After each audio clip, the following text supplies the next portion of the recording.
First things first, if we're going to do a squat, right, I'll use you as an example for Dom.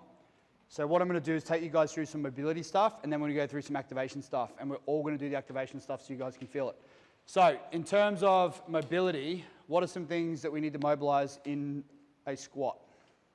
So knowing Dom, what do we need to look at mobilizing? Glutes and hamstrings. So what's the difference between mobility and flexibility? So flexibility is like the length the muscle can get to. Mobility is more the joints. Yeah. So mobility is like how well, so I'm not really that flexible, but I can squat quite well without any issues, right? So I have really good mobility. But if you went to do a length of tension test on my hamstrings, literally nothing, okay? Can't do the splits, very immobile, okay? Not really flexible, right? So some people, like Amy, our coach, she's highly flexible, she can do the splits and so forth, but when she squats, her joints are a little bit more compressed and jammed up, so she doesn't really have a lot of mobility in her joints, okay? So it's not always about stretching, it's always about improving the range of motion through the joints. Okay, so some things that we need to look at with Dom is we need to mobilize what? Is the ankles, yeah? So we always need to go from the foundation first, okay? So if someone can't squat properly, we always need to look at what's happening at the feet, okay? Because the feet is most likely going to be where the root cause of the problem is, okay? So we know that he's got really poor ankle mobility. So two things. What are some things that we can do to mobilize his ankles or improve the mobility of his ankles? Or if we don't have time to improve the mobility, what are some things that we can do to increase ankle mobility through a squat? Yeah, so we could elevate his heels, right? So that's one method. Would that be my first go-to, or would that be my last approach in terms of corrective? Yep, so always I get people to deadlift and squat without shoes. Yep. Start with a lightweight as a warm-up and just to move, you know? Yeah, but my go-to would be to mobilize his ankles first.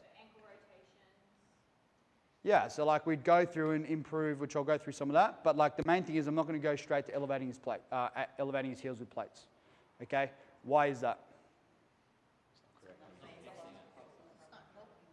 Yeah, well, he's not going to improve his ankle mobility, is he? To a degree, maybe if we get him doing high barring and over time, he might improve his mobility over time, but is that really going to be the best approach as a coach? Okay, so what I want to do is give him some stuff to intervene first and foremost, work on improving his ankle mobility, and then if I still haven't made massive improvements, my goal is to, like I said, not stuff around trying to spend hours mobilizing his ankles, but it's to get him in under the bar, lifting some heavy weight, right, executing some volume so we can get some results, okay?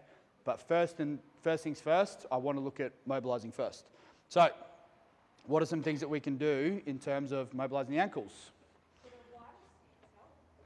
Yeah, so we could do calf raises, right? So jump up here. Yep, you can hold on my shoulder if you like. Okay, we could go double. So for instance, if both of his ankles are both as tight or jammed up as each other, then I don't necessarily need to do unilateral. Okay, if he's got one tighter than the other, then I might prioritize doing more unilateral work instead of the other one. Okay, generally with this, I'd get him onto a pole so he could just do this sort of stuff, right? And what I want to do here is I want him to focus on contraction, but I want him to focus on the stretch position. So when he goes into the stretch position, go down, is I'm going to get him to hold this position for a period of time, okay? Hold that, and then keep over time trying to stretch and stretch and stretch and stretch. So imagine if he had a pole in front of him, he'd obviously be a lot more stable as well, okay? And over time, as he's applying that pressure in dorsiflexion, what's going to loosen off here? The Achilles, the gastroc, soleus, and so forth. Okay, so that's all going to start to loosen off, and then over time, that's going to start to improve it. Okay, that's one part. All right. The other part is we can look at increasing ankle mobility through. Has anyone ever done like band mobs and stuff before? Honestly, these things are like not many trainers do these, but they're lifesavers. Okay, so I did a charity event once where I did 1,200 squats, right? In like 3 hours or something, so it was like 6 squats every minute. So I started at like 100 kilos and then had to work my way down. I just non-stop squatting for 3 hours. Yeah, so what was happening over time was I was getting a little bit bound up in one side of my back. So it wasn't the fact that the weight was too heavy, but it was the fact that I was just, with the amount of sheer volume that I was doing, literally I was like 100 squat, fatigue, rest, Kept going, kept going, kept going. My back just kept jamming up because obviously I had a little bit of an imbalance.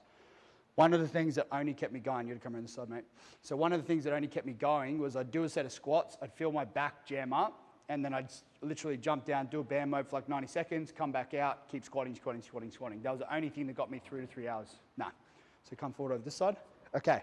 So go back, foot up on top there. All right, bring this down. Okay. So this stuff here, what you've got to think about, if I stretch his calf, what is the benefit of that? So is that beneficial? Yeah. Now, if we look at the hip, if I want to increase someone's mobility on the hip, what do I have to stretch? Calf, quad, glutes, adductors, lower back, hamstrings, and everything, right? So if I spend 2 minutes or so stretching each different particular muscle group, how long is it going to take me to do one leg? Like 8 to 10 minutes, right? All of a sudden we do 2 legs, it's like 20 minutes, right? If I do a band mob, think about it like this. Where do the ligaments, tendons, nerves, all muscles attach on a joint? They all attach through there at some point, right? So if I look at decompressing the joint and going through that band distraction work and releasing that, what am I releasing? Everything at the one time, okay? So instead of stretching hamstrings, quads, and so forth, I'm literally doing that in the one point in time, which could save you literally 10 or 15 minutes with your clients, okay? So what you're going to do here, all right, so all you're going to do is, do you go back, need more pressure? Yeah, so obviously you want to have a band, obviously you want to make sure that there's resistance on the band, okay? All you're going to do to mobilize the joint is going to get Dom just to push his knee forward and back, okay?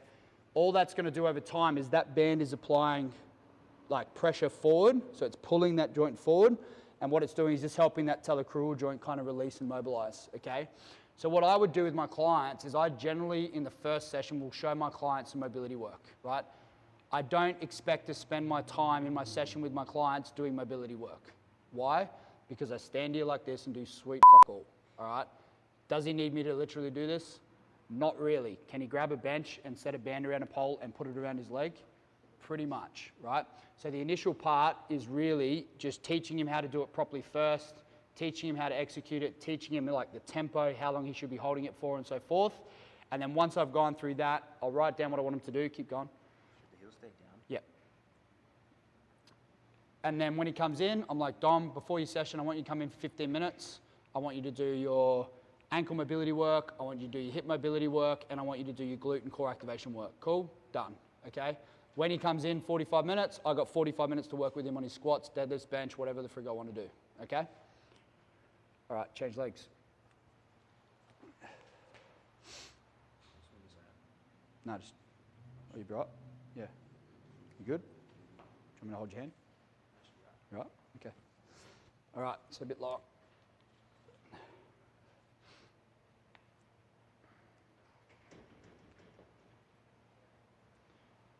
All right, so literally this is all we're going to do just to help improve his ankle mobility, okay? What happens if the band's a lot higher? Does it still do the same thing, or? Yeah, you just want to get it to as close. So you want to get the band as close to the joint as possible, okay? With the band Around the lower? ankle? With the band lower. Yeah, but most of the time that you'll find with ankle injuries, it's this talocrural joint here that gets jammed up, not towards the back, right? You could, but I wouldn't say that there'd be as many issues with that. Unless, if you feel benefit from that, I would do it, yeah? Should that just make a difference whether the back foot is flat or not? Not really. All I care about is that there's pressure on this leg and that he's getting as much movement through here as possible, okay? And rest. Right, now go squat. How does that feel? I would just basically do 3, 2, 1, hold, 3, 2, 1, and then back. Just nice slow tempo and then long pauses, okay?